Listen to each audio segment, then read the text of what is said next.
va. Potevate impegnare la serata in un altro modo.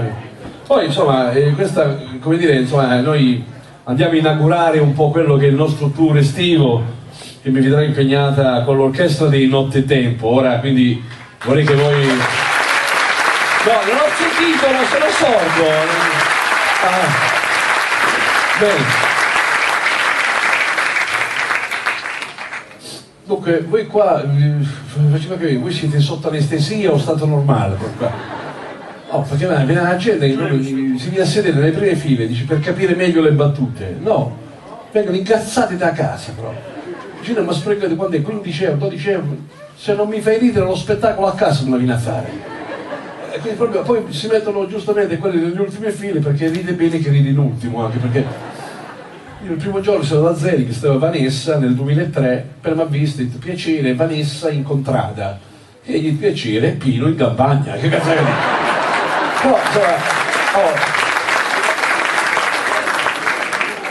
No, la signora la battuta non l'ha capita, no? Te la faccio spiegare dal batterista che è una persona intelligente. E poi lo vedete. No, comunque mi fa molto piacere perché è la mia seconda volta a San Pietro Vernotico, ragazzi. Venni nel lontano 2004, c'erano 7.000-8.000 persone aggrappate agli alberi, fu una serata fantastica, vi giuro, sì. Erano le scimmie, non so se erano esseri umani, comunque. Non ridete troppo, se no la signora si sveglia dal coma, perché poi si sguglia così, dice, ma che c'è? E per cui applausi lenti, soft, quasi impercettibili, diciamo. Allora, ci troviamo qui con questo gruppo a inaugurare questa tournée estiva.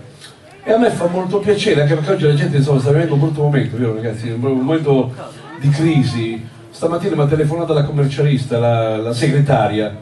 Ha detto, prossima campagna? Dice, chi è? Sono la segretaria commercialista. Dice, ma che è? Si prepari che il dottore gli deve fare il CUT. Dice, ah, ma che cazzo fatti? Cosa ha capito? Il CUT. Se dico F24, che mi dice? Io, affondati, che cazzo devi dire? Andate a lavoro. Ma poi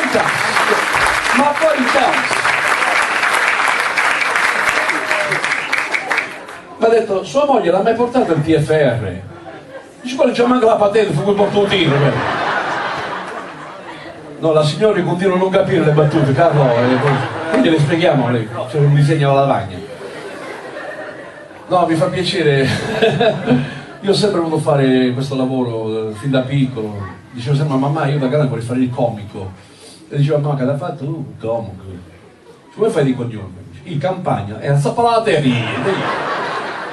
Cioè, mia madre poi vi racconto la storia, perché abbiamo fatto anche, faremo anche un remake, diciamo, delle cose insomma, che ho attraversato durante questo mio successo. Allora, sono arrivato al punto di un po' unire quello che è, insomma, il mio fare comico con questo gruppo che mi sembra abbastanza sveglio.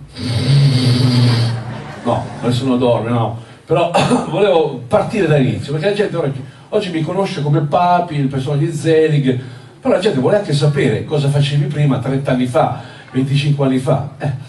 Ma facevi gli stereo, la notte, insomma... No, aspetta, scherzo, no. Io quando ho proprio cominciato facevo una cosa molto strana, che vi sorprenderà sicuramente. E facevo, non so se ve lo ricordate, mi hanno fregato gli occhiali. Chi è stato che mi ha fregato gli occhiali? No, come facevo una imitazione più che altro. Ah no, sono qua, ecco. Facevo un'imitazione, più che mi divertiva a suonare la chitarra, no? Ed era il tempo del 73 che andava forte un cantautore, allora si chiamava Edoardo Bennato, no? Che voi conoscete. Io mi presentavo con una benda qua e diventavo Edoardo Bendato. E cantavo sempre una canzone che a me piaceva tantissimo. Io, diciamo, 25 anni fa facevo sta cosa qua. Vai!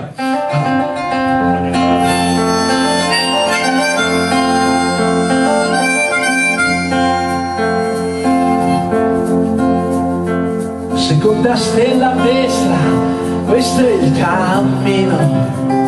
E poi dritto fino al mattino. Non ti puoi sbagliare perché questa è l'isola che non c'è e non è un'impressione, è soltanto